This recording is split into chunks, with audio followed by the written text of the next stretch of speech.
Hello mga kol, welcome back sa ating YouTube channel, Surplus TV. Sa bago lang sa ating channel, huwag niyong kalimutan like, share, and subscribe. Then click na rin yung ating notification bell para laging updated sa ating mga susunod na video uploads kaya ito. Ngayon mga kol, ipakita natin yung ating Suzuki Everyvan K6A engine 660cc turbo. So ito po yung tinatawag namin na semi-wagon. So titingnan natin mga kol. Then tapusin natin yung video para malaman natin kung magkano ang presyo sa ganito sito. So, yung kulay ng ating unit mga kol is candy tone red. So, gamit natin is Ansal paint. So, sa package natin, meron tayong transformer na emblem kasi yung tawag namin dito sa Davao, yung ganitong unit is transformer van. So, yan po yung mga DE64B sa Japan. So, meron tayong Suzuki emblem mga kol. So, ito po yung ating headlight ng ating mga Everyvan. So, square po yung ating park light at saka yung ating signal light. So, ito yung ating high and low beam sa ating headlight. So, H4 halogen po yung gamit yan mga kol. Ayan, so fully tinted din yung ating unit. Ayan. So, yan. Meron tayong 13 inches brand new tire and mags mga kol. So, ito yung napili na design ng ating customer. So, minsan din, gumagamit po tayo ng Japan original na mag wheels. Ayan, so meron tayong fender light, chrome handle with ano na yan. So, chrome handle na po yan lahat. So, accessory, so nilagay lang natin yan. So, ayan, so all power. Yung meron siyang auto fold. Ayan, so check natin. Ayan o. Auto fold po yan. Ayan, magkabilaan po yan mga kol. So, yan. Diba? So, power window, left and right. Function po yan lahat. Ayan, kasama dito, power window na po yan. Meron siyang switch dito. Pero hindi po yan mag-open mga kol kung hindi siya nakasarado. Kasi yung contact ng kanyang live and ground dito po yan mga kol. Dapat nakasarado po yan. So, yan, captain seat din yung ating unit mga kol. Pero sa mga semi-wagon, hindi po siya recline yung ganitong mga upuan. So, naka-fixed type po yan. Pero pwede natin yan i-fold. Ayan, pakita natin. Pwede natin yan i-fold. Ayan.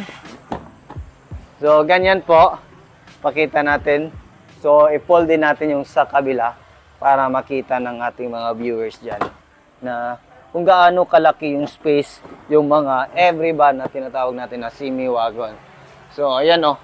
So, ganyan kalaki yung space na pwede magagawa sa ating semi-wagon. So, pwede yan pang camper van mga kol.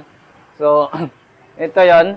So, malaki yung space. Pwede tayo magsakay ng mga hindi gaano kalaki na ref. Pwede dito yung mga washing machine. Pwede din magkasya din yung ating motor dito. Pwede din natin gawing camper van yan mga kol. So, yan. Captain seat, yan. Open na po yan dito. Hindi na po pinalagyan ng extra seat dito mga kol. So, yung ceiling natin, bago na din. Ayan. So, meron din tayong room light dito. Kita natin yan, o. Tapos, yan. Meron tayong, ito yung ating park light at saka signal light dito sa ating tail light. So, signal light, reverse light, then yung ating brake light at saka yung ating tail light or yung ating parking light. So, ayan. So, ito yung ating back door ng ating unit. So, nilagyan din natin ng chrome handle yan. Then, Suzuki emblem. Tapos, meron pa din tayong third light dyan. So, wala na po siyang spoiler. So, makita natin, ito lang po yung kanyang back glass ng ating unit. Hindi po siya katulad ng mga Everywagon na naka-diretso po dito. Then, yung tail light natin is naka-square po. Hindi po siya naka-tayo. Ayan, so check natin dito kung ano yung mga package dito sa ating loob. So, captain seat, meron pa rin siyang headrest, meron siyang armrest, meron siyang cup holder dito. So, yan ang lamig ng kanyang aircon. So, makita natin dito, yung kanyang mileage is 180,473. Ayan, makita natin yan. Park, reverse, neutral, drive. So, same specs po ito sa mga Everywagon mga kol. So, ito yung ating blower switch, aircon switch, ayan, hazard switch, ayan, makita natin yan. So, yung dashboard natin is back to original po yung ating kulay, ayan o. Ganyan kaganda yung ating dashboard. So, parang hindi lang nag-convert. So, yun o. yung aircon. Yan. So, meron tayong console box dito. Lagayan din dito.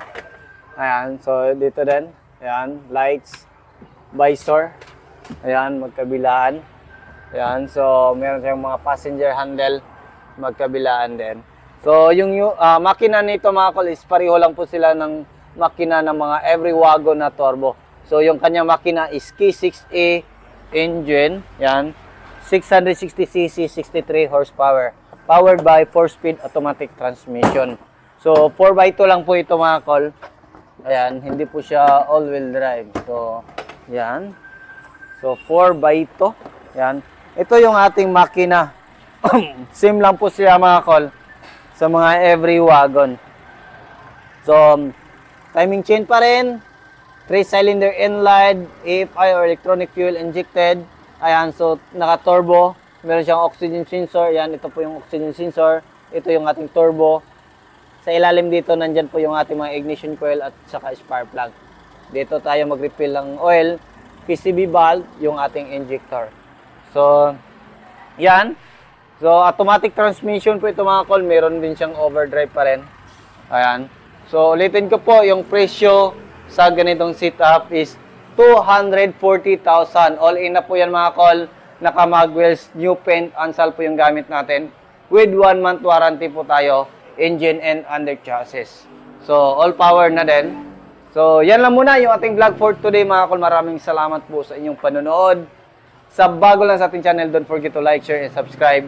Then, click na rin yung ating notification bell para laging updated sa ating mga susunod na video uploads kagad. Ingat po mga kol and bye-bye. God bless po sa ating lahat.